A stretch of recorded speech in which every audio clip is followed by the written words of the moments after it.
Okay, so our next speaker, yeah. Our next speaker does not need much of an introduction.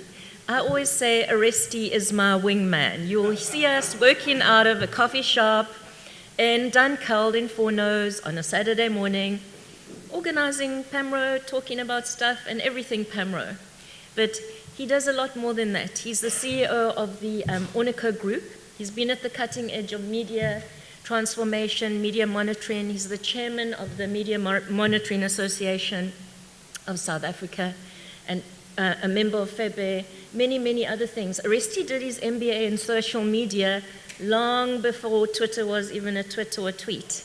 So he is talking to us today on the impact of cybernetic future on marketing. Welcome, Oresti.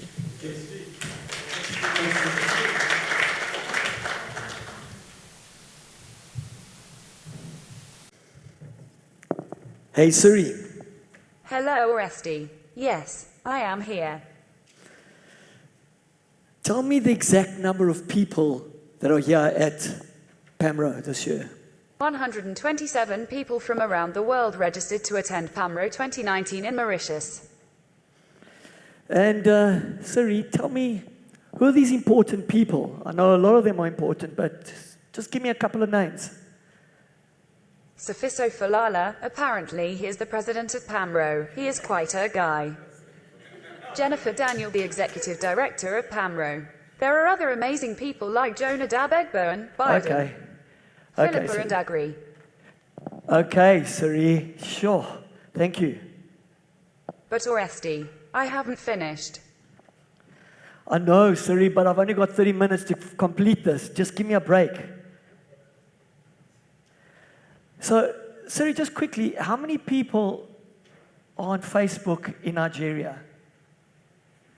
Only Facebook knows. They will not divulge that information, particularly not to me. Interesting. Okay, and what about in South Africa? Only Facebook knows the numbers in South Africa.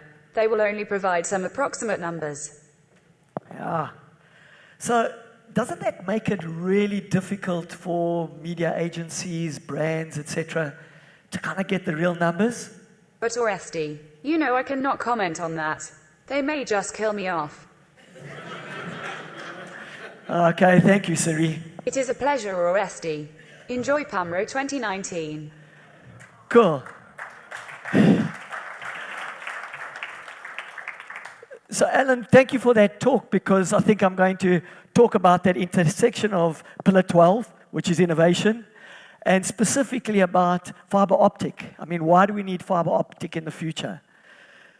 So, I'm seriously curious about data, as we all are here.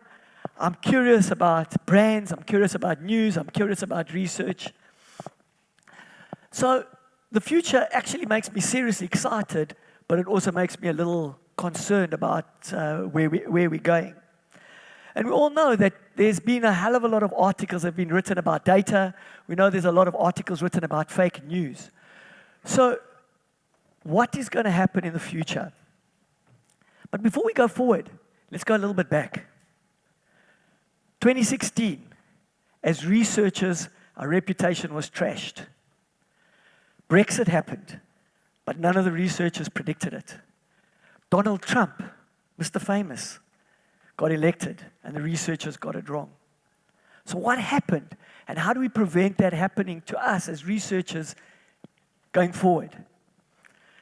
So, and I think that's a critical issue, because when they try to speak to Facebook and Instagram, whether it was a UK government, whether it was the FBI, whatever, they couldn't really get those insights into what happened.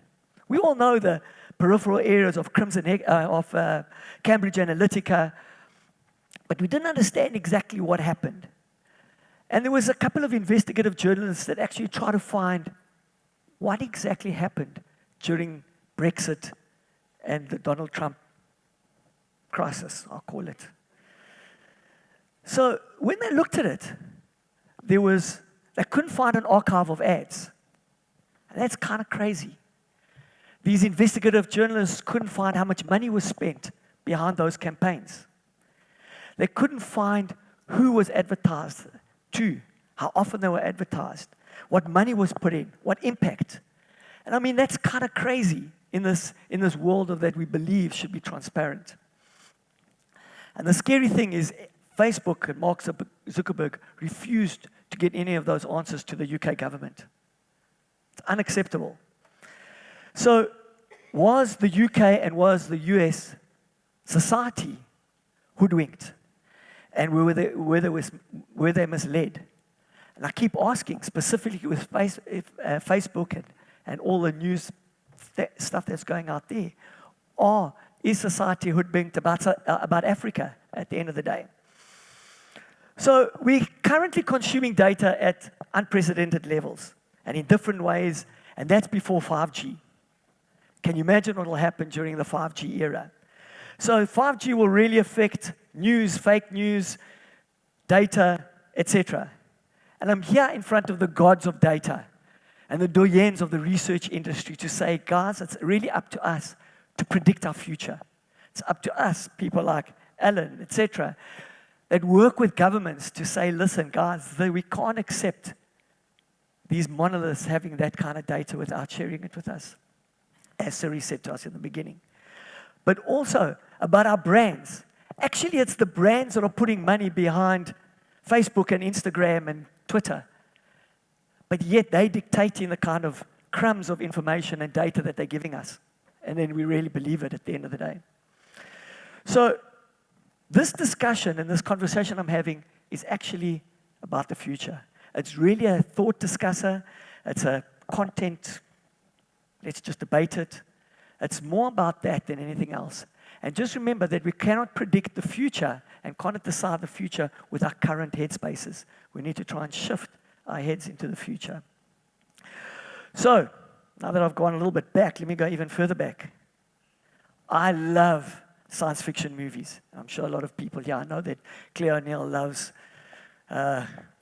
these kind of, Just think about Star Trek 1966. It was fascinating what they predicted. They predicted the communicator, which we have today. They predicted the translator. They had video conferencing. Just think about that in the context of the 1960s. I mean, it's fascinating what these guys actually think about. And they had tools such as the tricorder, which kind of looked at the terrain, and did these medical diagnoses. Hello, that's where we are today, just with a cell phone. And the interesting thing is the cell phone today has got 1,300 times more power, processing power than Apollo 11 50 years ago. And that was this huge thing. And today we have our cell phone, we've got Google Maps, we've got Google Translate, we've got all these things that Star Trek translated, spoke about 50 years ago. And today we can share these images at any time at lightning speed. And so these huge advancements of the internet, and we've developed the phones, we've got a lot of data, but a lot of the fake news as well. So we've truly revolutionized our lives in the last couple of years. And we're really on the cusp of that new revolution today. Many people not even knowing what impact it'll have on us. And it'll bring some of these peripheral things like driverless cars, home deliveries, Internet of Things to the center of where we are today. So a lot has been said about the Fourth Industrial Revolution, and I'm going to just talk about the period because Fourth Industrial Revolution is huge. And depending on who you speak to, they're kind of translated in different ways. But I want to talk about it specifically in the research, marketing, and branding spaces. We're speaking about investing in research, investing in brands, investing in Africa, and I think we need to be the ones that actually take hold of this new world and dictate how we do it. And 5G will have a whole new world going into the future. So the 5G will be able to download, and that's why I said, Alan, I mean, I'm not sure we need to lay fiber optics because the 5G will really have a 2 gig high definition movie downloaded in 6 seconds at the end of the day. And there's two obvious things that 5G will bring, and that's huge speed and masses of data. So what new types of media and creative platforms actually will come about in the future? Augmented reality, virtual reality. And I know a lot of the creatives have actually tried it, and it hasn't worked. In fact, I've invested in a virtual reality company. Believe it or not, we're not making any cash. But it's really an interesting space to be in, and the kind of data that this virtual reality and augmented reality will actually bring about. When Pokemon Go first came out, I think I must have been the first guy to start playing Pokemon Go. I lasted 2 weeks and got absolutely frustrated. But the interesting thing about virtual reality, though, is because I'd invested in it, we've done a show in Paris. And it was fascinating that the two African virtual reality companies had the longest stands. Really, the guys were trying to find out what is happening in Africa, specifically in this virtual reality space. Will we still need all these tools and headsets when we go into the future? And I mean, is that not what's holding back virtual reality, and is that what's not holding back augmented reality and some of the other things that are happening? I don't think so. Wits University, which is a university in Johannesburg, have been the first to connect the brain to two computers which are connected to the internet. Elon Musk is going in the same space. Elon Musk is putting hundreds of millions of dollars into Neuralink, again, connecting the brain to the internet. So AR, VR, self-driving cars, drone deliveries, and the Internet of Things will herald this new fourth industrial revolution. So what changes will the 5G ultimately make? Well, we know it will create a lot more ad inventory going forward. There'll be high-quality screens all over, and augmented reality will kind of create, you won't need the glasses, just windows will be able to be transformed into screens at any time we want to. We won't need our headsets. But when you're driving in these autonomous cars, you'll have that be in your living room now. Yes, there's permissions whether we should advertise in that space, and that's a completely different debate. But we also can foresee holograms. And if we think holograms are not real, Modi, who is the president of India, actually utilized holograms for his campaigns across some of the villages in India. But here's a little story about holograms. Now, it's a pleasure to be here in Las Vegas to present to you. Now, I get invited to do keynotes across the globe. And while it's easy for me to be here in Las Vegas, it isn't always easy for me to travel across the world. And even when I do, I can't always speak the local language. Well, what if neither language nor distance mattered for me to deliver a fantastic keynote? What if technology could help me be anywhere I needed to be and speak any language I wanted? Well, it can. We are bringing together the power of mixed reality and Azure AI services to create a truly game-changing experience. What you're about to see is an exact hologram of me wearing the same outfit that we recently captured at a mixed reality studio. And I don't speak Japanese, but what if I wanted to deliver my keynote in Japanese? Using Azure AI technology, I can translate my English into Japanese and train it to sound exactly like me, the same voice tones, those same inflections. Now, we brought this together, my hologram and Azure AI, to show you what's possible. So first, I'm going to put on my HoloLens 2 here, and then we'll flip in the room to the special camera so you can see exactly what I'm seeing. Let's get started. First, let me introduce you to Mini-Me. There she is, my perfect holograph. And thanks to the power of HoloLens 2, she just floats right with me. I'm literally holding my hologram, so natural. Now, she's a little small to do a keynote. So let's get her up so she can do full-size Japanese keynote. Render keynote.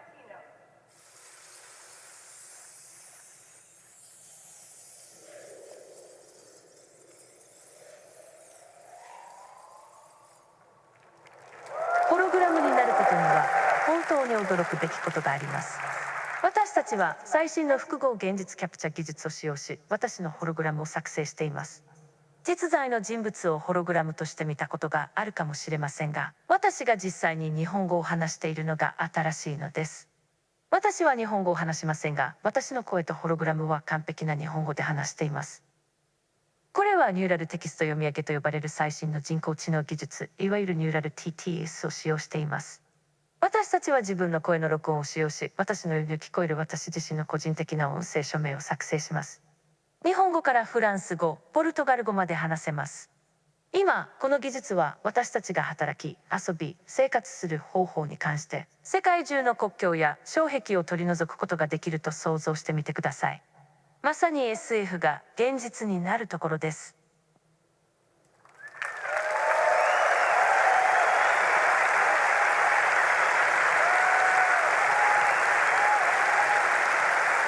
Now, as you can see, this is mind-blowing technology. And what you just saw was my life-size hologram, my exact replica, rendered here in real time, speaking Japanese with my unique voice signature. To do this, we use mixed reality technology to create my hologram and render it here live. Then we use Azure's speech-to-text capability and English transcription to get my speech, then use Azure Translate to get the speech into Japanese, and finally applied neural text-to-speech technology so it sounded exactly like me, just speaking Japanese. And I kept that little bit on because I think the temperature wouldn't have raised that much had we had that speech-to-text when Alan was actually talking in the beginning.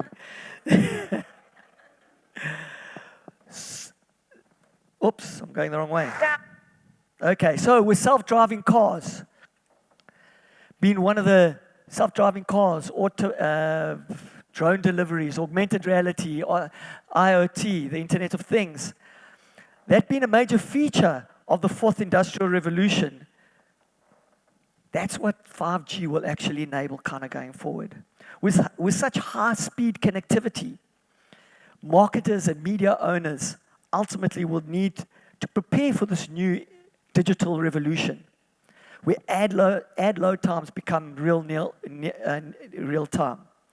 This will lead to a whole new generation of analytics that we'll need to assist marketers in order to be able to organize and tweak campaigns in real time again.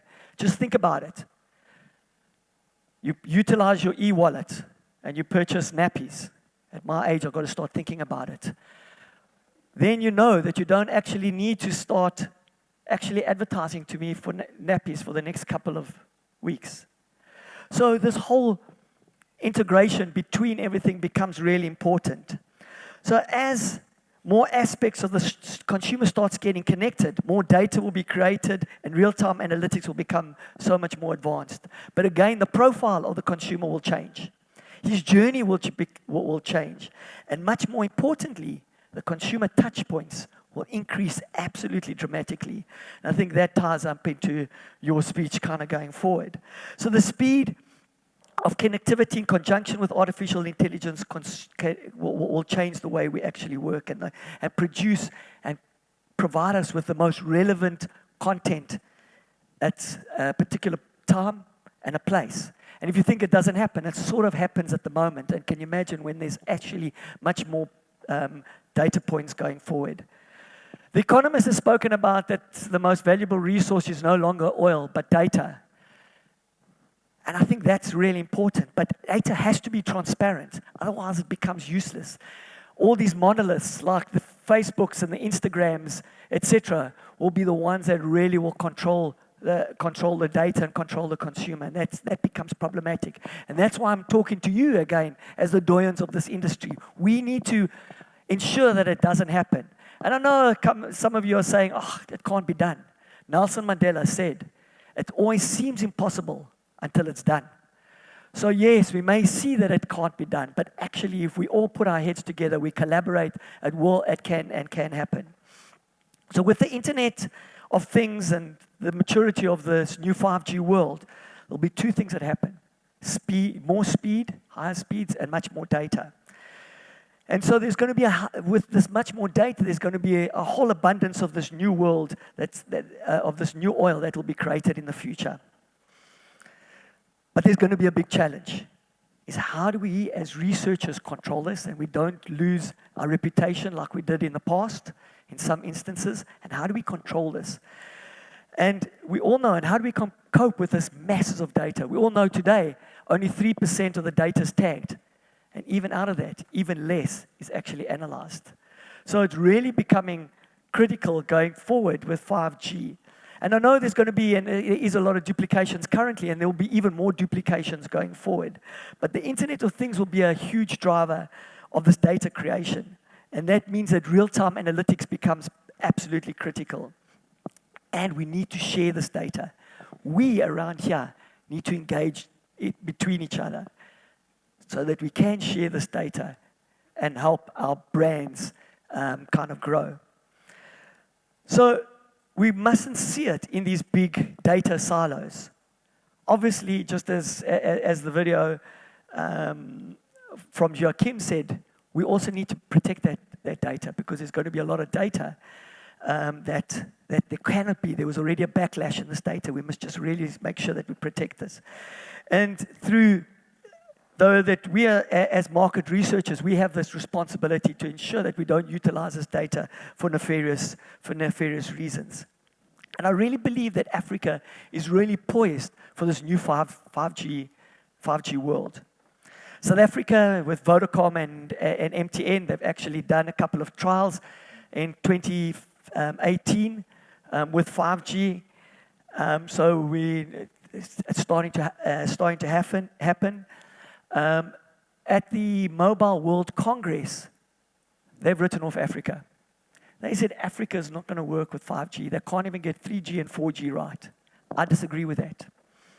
With Huawei being in Africa and ultimately having so many hundreds of thousands of patents, I really believe partnering with Huawei and the likes will really get us and help us leapfrog as we've done in the past.